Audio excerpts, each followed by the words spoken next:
আমাদের দেশে সেই ছেলে কবে হবে যে কোঠায় বড় না হয়ে মেধায় বড় হবে? নাটক কম করো প্রিয়।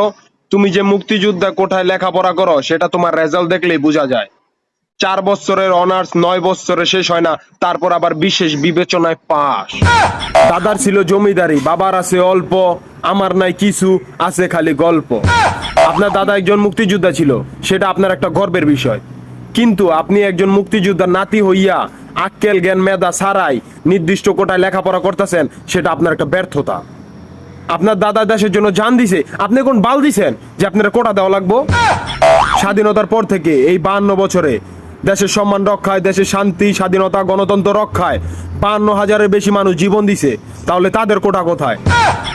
স্বাধীনতার এই 52 বছরে রাষ্ট্র যাকে 2 বেলা খাবারের নিশ্চয়তা দিতে পারে নাই, অথচ দিন মজুর রিক্সা চালিয়ে তাদের ছেলে মেয়েদেরকে শিক্ষিত করছে, তাদের কোটা কোথায়? স্বাধীনতার পরে 52 বছরে রোদে পুড়ে বৃষ্টিতে ভিজে ন্যায্য মূল্য না পেয়েও ফসল উৎপাদন করছে, আমাদের মুখে খাবার তুলে দিছে, তাহলে তাদের কোটা কোথায়? শালা এমন এক দেশে জন্মগ্রহণ করছি যেই দেশে মেধার থেকে বেদামাছের দাম বেশি, জনগণের থেকে নেতা বেশি, কামলার থেকে আমলা বেশি, আয়ের থেকে ব্যয় বেশি, সম্পদের থেকে চোর বেশি। দেশ স্বাধীন করতে যেই 30 লাখ মানুষ শহীদ হয়েছে, তারা যদি শহীদ না হইয়া জীবিত হয়ে এইসব দেখতো, তাহলে অভিনেতা আনোয়ার খানের মতো বিজয়ের মা কয়ে চিল্লান দিয়া হার্ট অ্যাটাক করে আবার মইরা যাইত। যাই হোক, কোঠার দিন শেষ, উজানের পানিতে ভাসছে বাংলাদেশ। আর আপনাদের কাছে যদি শায়েকের নাম্বার থাকে, তাহলে শায়েককে বলুন একটা মেসেজ ড্রপ করতে যে মানবতার ফেরিওয়ালা আজ কোথায়।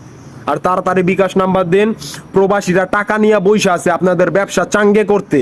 হ্যাঁ, সবাই বন্যা কবলিত মানুষদের যার যার সাধ্য অনুযায়ী সহযোগিতা করুন। আর যদি সহযোগিতা নাই করতে পারেন, অন্তত পক্ষে তাদের জন্য দোয়া করুন।